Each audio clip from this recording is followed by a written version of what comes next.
उदैद airbase के पास कई धमाके हुए हैं। कतर में यूएस एयरबेस पर ईरान का बड़ा ड्रोन अटैक। यूएस एयरबेस के पास धमाकों की आवाज सुनाई दी है। वॉर ब्रेकिंग आप तक पहुंचा रहे हैं। कतर के अल उदैद एयरबेस के पास कई धमाके हुए हैं। दरअसल कतर में यूएस एयरबेस पर ईरान ने बड़ा ड्रोन अटैक किया है। यूएस एयरबेस के पास धमाकों की कई आवाजें सुनाई दी है। तो यहाँ पर आप देखिए कि ईरान रुक नहीं रहा है, ईरान झुक नहीं रहा है। किस तरीके से अमेरिका को चोट पहुंचाने की कोशिश ईरान की जारी है।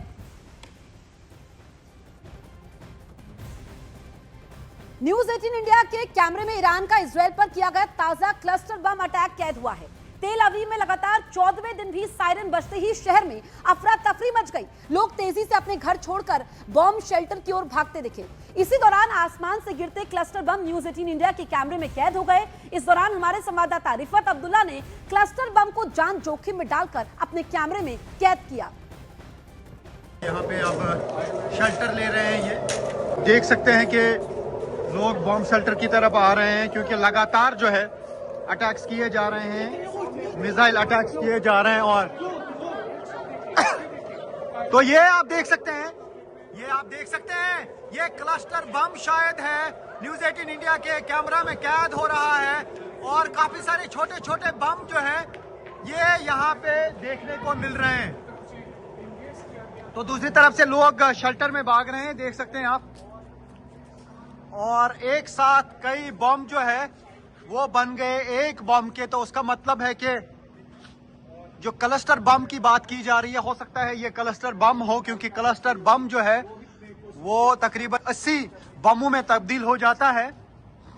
तो यहाँ पे लगातार मिसाइल अटैक का सिलसिला जारी है। और हमने देखा कि अभी आसमान में एक मिसाइल जो है वो देखा हमने, और उसके बाद आप धमाके सुन सकते हैं। बहुत तेज आवाजें आ रही हैं धमाकों की। उसका मतलब है कि जो यहाँ पे हमने छोटे छोटे वो बम देखे, शायद अलग अलग जगहों पे वो फट रहे हैं। और हो सकता है कि वही क्लस्टर बम हो जिसका इस्तेमाल किया जा रहा है। उधर ईरान ने इराक के इरबिल पर भी हमले जारी रखे। बात हद से तब बढ़ गई जब इराक के इरबिल में हुए एक हमले में फ्रांस के एक सैनिक की मौत हो गई।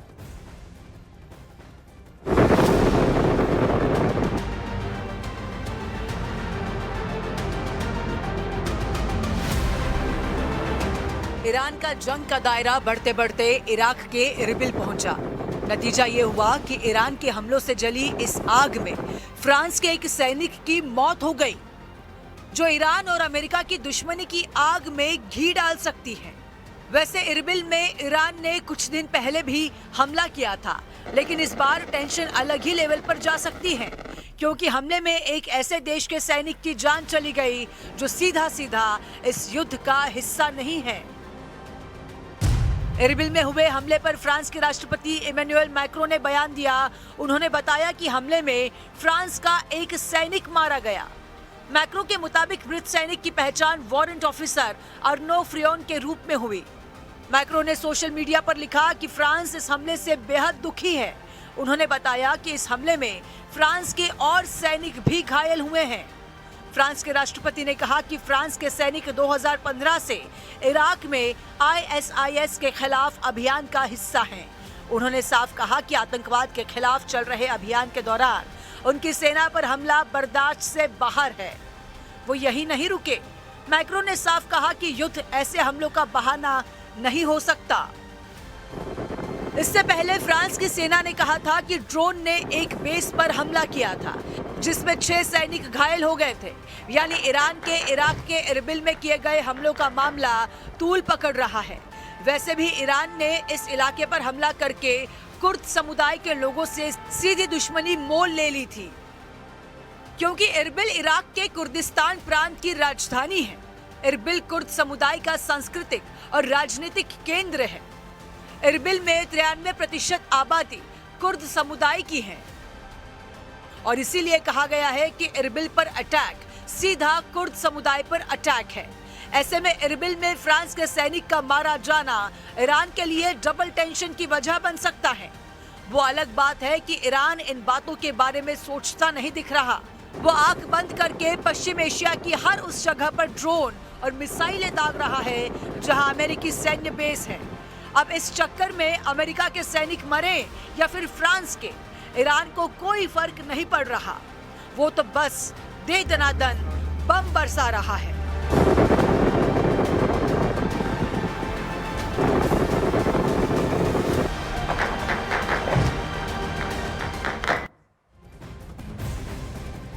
अब आपको बताते हैं कि आखिर अब तक ईरान दुनिया के सबसे पावरफुल इंसान ट्रंप के सामने इतने दिनों तक कैसे डटा रहा।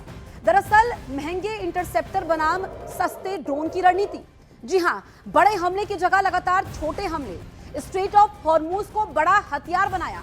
तेल सप्लाई ब्रेक से पूरी दुनिया पर दबाव। यूएस बेस पर हमले से इलाके में दबाव बनाया। चीन और रूस से मिल रही तकनीकी मदद, हिजबुल्लाह, हूती जैसे प्रॉक्सी नेटवर्क का इस्तेमाल। जीत नहीं बल्कि लंबी लड़ाई की रणनीति। तो यहाँ पर ये फॉर्मूला रहा है और एक एक करके हमने आपको बताया कि क्या कदम यहाँ पर उठाए गए हैं। देखिए, महायुद्ध के 15वें दिन आज हम ईरान के उस राज से पर्दा उठाने जा रहे हैं जिसने अमेरिका और इजराइल के सैन्य अफसरों की नींद उड़ा दी है। एक ऐसी जासूसी शक्ति जिससे पेंटागन के जनरल से लेकर इजरायली कमांडरों की टेंशन बढ़ चुकी है। दरअसल अमेरिका ये सोचता है कि वो पश्चिम एशिया में चल रही जंग में अपने टॉप के बॉम्बरों, मिसाइलों और पनडुब्बियों से 20 है, लेकिन ईरान के 8 जासूसी ड्रोन ने अमेरिका की नाक में दम कर दिया है।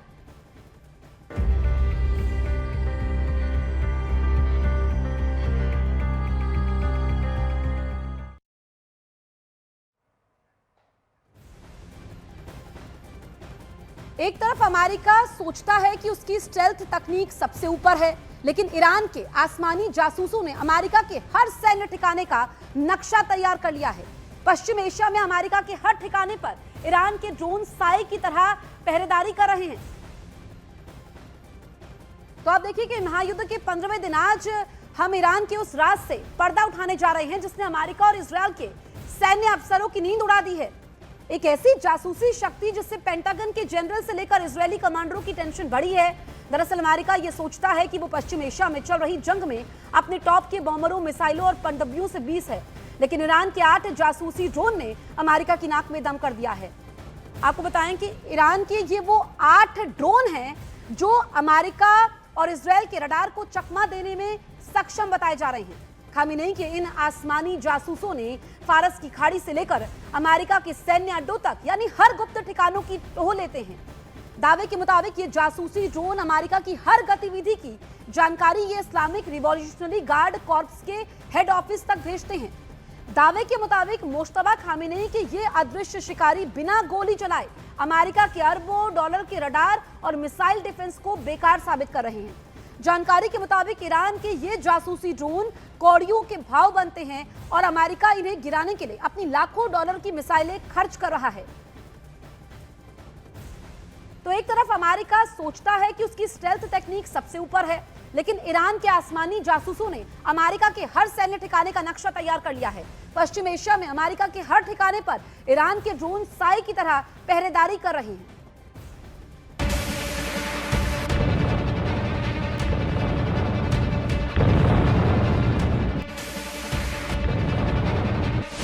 ईरान के 8 जासूस, अमेरिकी सेना बेहाल।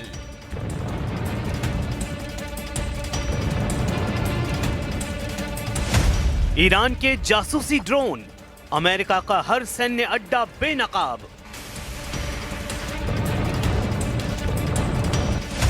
ईरान की जासूसी चाल, पेंटागन तेल अवीव में मची खलबली।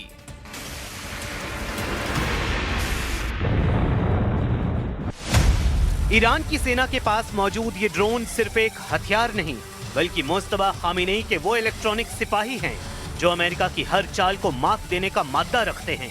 दावे के मुताबिक ईरान ने पश्चिमी एशिया में हर अमेरिकी बेस का डिजिटल मैप तैयार कर लिया है। इन अड्डों से जब भी कोई अमेरिकी काफिला चलता है तो ईरान के जासूसी ड्रोन उसकी निगरानी करते हैं।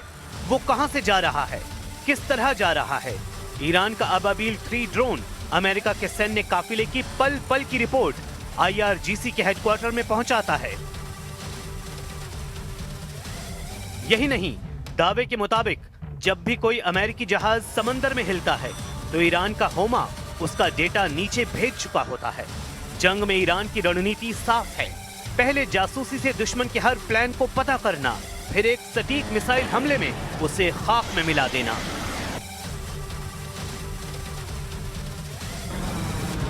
पश्चिम एशिया में जंग के 13 दिन बीत चुके हैं और दावे के मुताबिक अमेरिका को हर दिन अरबों का नुकसान हो रहा है। दावा ये है कि ईरान से जंग में शुरुआती 6 दिनों में अमेरिका के 1 लाख करोड़ रुपए स्वाहा हो चुके थे। इस नुकसान की सबसे बड़ी वजह है ईरान के पहरेदार, यानी उसके घातक ड्रोन। हम आपको ईरान के इन जासूसी ड्रोन की खूबियां बताते हैं। इन्हीं खूबियों के चलते पेंटागन से लेकर तेल अवीव तक हड़कंप मचा हुआ है। ईरान का पहला आसमानी जासूस है मुहाजिर 4, जिसे तटीय पहरेदार कहा जाता है। इसकी खूबी है कई घंटों तक बिना रुके उड़ान भरना। दावा है ईरान ने इसे फारस की खाड़ी में अमेरिकी जंगी जहाजों की पल पल की लोकेशन ट्रैक करने के मिशन में लगाया है।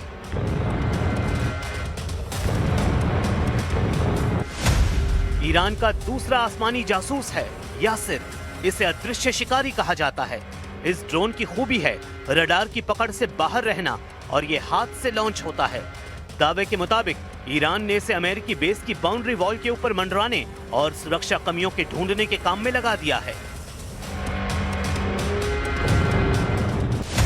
ईरान का तीसरा घातक ड्रोन है अबाबील 3। इसे ऊंचाई का बादशाह कहते हैं। इसकी खूबी है 7000 मीटर की ऊंचाई से पैनी नजर रखना। दावे के मुताबिक इसका मिशन है अमेरिकी सैन्य काफिलों को घंटों तक लॉक करना और उनका पीछा करना।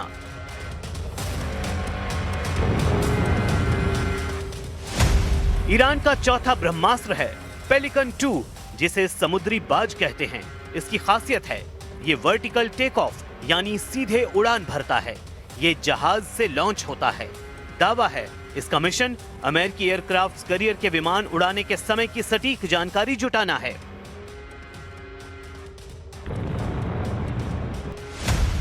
ईरान का पांचवा आसमानी जासूस है होमा, जिसे पाताल का परिंदा कहते हैं। इसकी खूबी ये है कि ये पनडुब्बी से लॉन्च होने वाला ड्रोन है।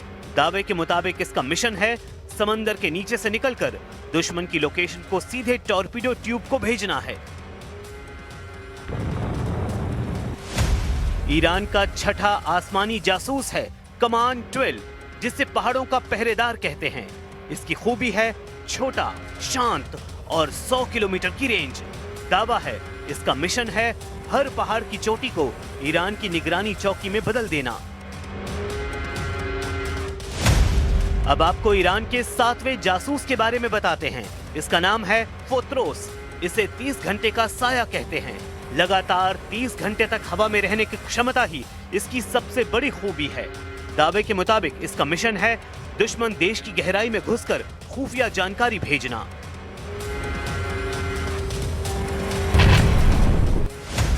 ईरान का 8वां ड्रोन है मुहाजिर 6, जिसे टारगेट मास्टर कहते हैं।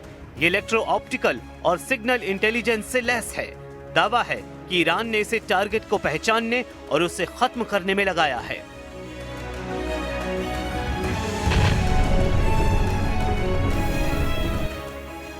ईरान के ये जासूसी ड्रोन कोड़ियों के भाव बनते हैं। अमेरिका इन्हें गिराने के लिए लाखों डॉलर खर्च कर रहा है। ईरान की स्ट्रेटेजी भी यही है।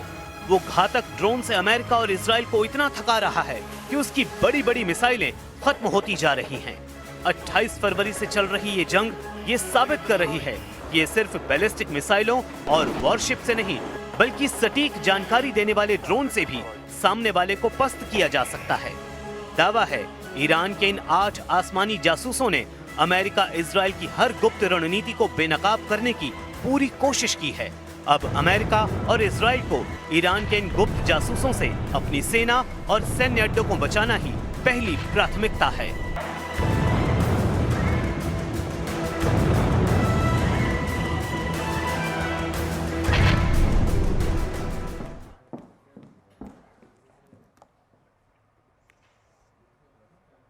आखिर ईरान कैसे अमेरिका के सैन्य ठिकानों, उनकी वॉरशिप के एक्शन की पहरेदारी कर रहा है, हम आपको वॉर रूम ग्राफिक्स के जरिए आसान भाषा में समझाते हैं। ईरान का पहला आसमानी जासूस है मुहाजिर 4, जिसे तटीय पहरेदार कहा जाता है। इसकी खूबी है कई घंटों तक बिना रुके उड़ान भरना। दावा यह है कि ईरान ने इसे फारस की खाड़ी में अमेरिकी जंगी जहाजों की पल पल की लोकेशन ट्रैक करने के मिशन में लगाया है। ईरान का दूसरा आसमानी जासूस है यासिर। इसे अदृश्य शिकारी कहा जाता है। इस ड्रोन की खूबी है रडार की पकड़ से बाहर रहना और ये हाथ से लॉन्च होता है।